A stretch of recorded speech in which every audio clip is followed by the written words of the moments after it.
Hey, this is Scott. This spring we're going to tackle some delamination that we got going on our 2003-13 QB Leprechaun. So the plan's going to be to start from the bottom and then work our way up to the top.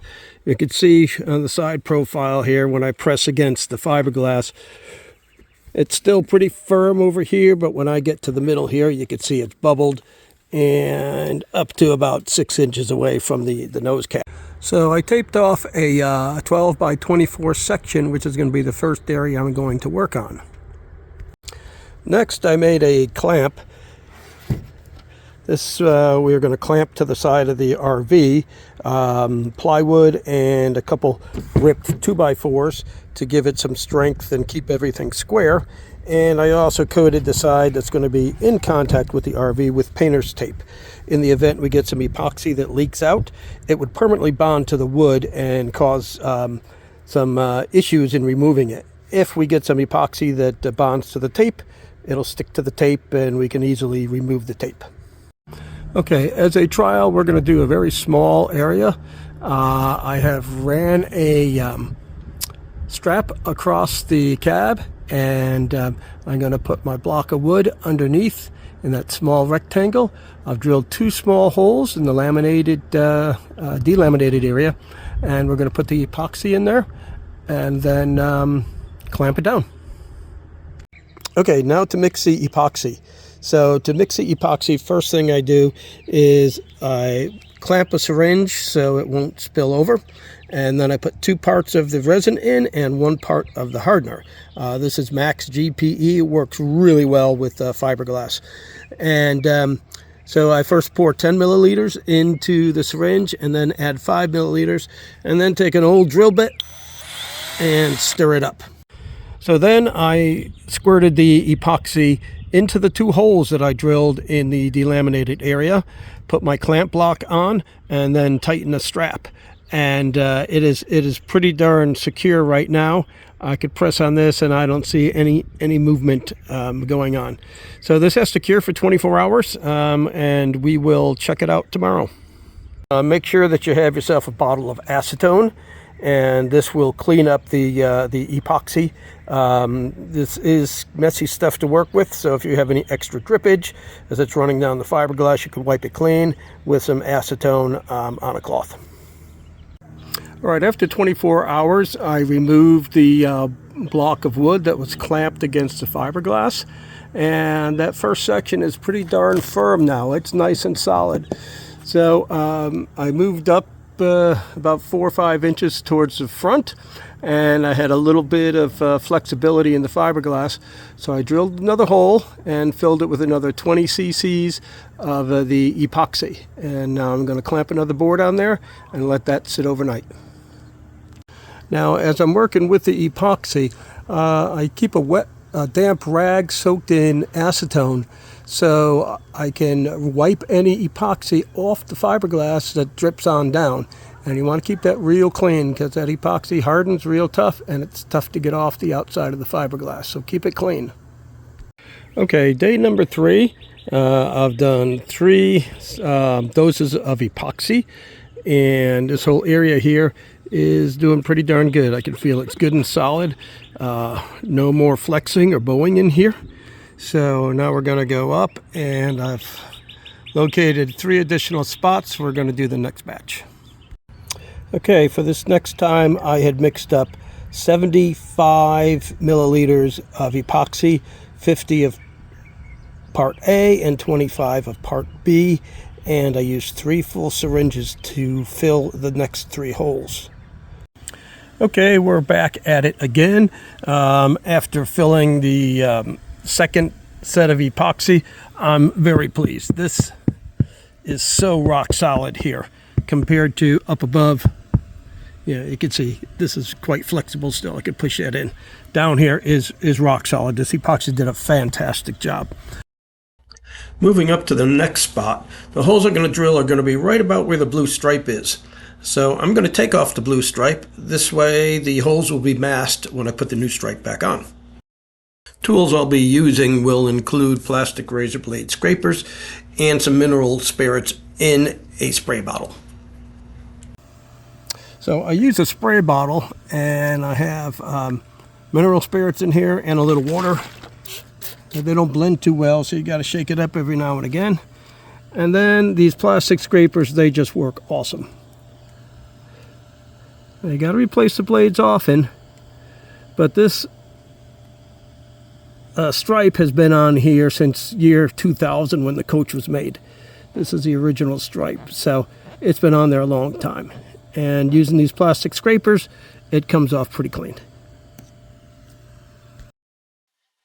4 more holes were drilled where the blue stripe was, filled with 125 milliliters of epoxy each, another board clamped in place and allowed to cure. When drilling the last 3 holes, the drill punched through the fiberglass without any resistance. I knew there was going to be an issue with the wood behind that section. All right, now to the source of where the leak was. After taking off the trim up on the roof, we found a section of the roof PTO material that was missing. And underneath there, we had a whole bunch of rot. So we're going to be replacing some of this wood up top here, fasten it back into the aluminum, and then we'll be continuing with the repair. Okay, view from the top here. I am removing this rotten wood using my oscillating tool, and we just got to get back to here to where we got some good dry wood. All right, here's my replacement piece for the roof. I made a step which is going to fit into a part of the roof that's still in good shape, and then an angle to mate with the front, and a very slight radius because it's going to end up right over the end cap, and then 3 pilot holes, counterboard, and this will go into the aluminum framing. This notch in the old roof support will mate with the new piece. The new support fit nicely in place. All right, all the delamination has been repaired. This side is as solid as can be. Working up on the roof now. You can see the new roof support that I put in here. And I'm going to be putting some plastic shims on top of the aluminum frame. And those match the thickness of the wood. And then I'll be using some white oak. And that's going to fit right on top here flush, a 3.5 inch wide piece.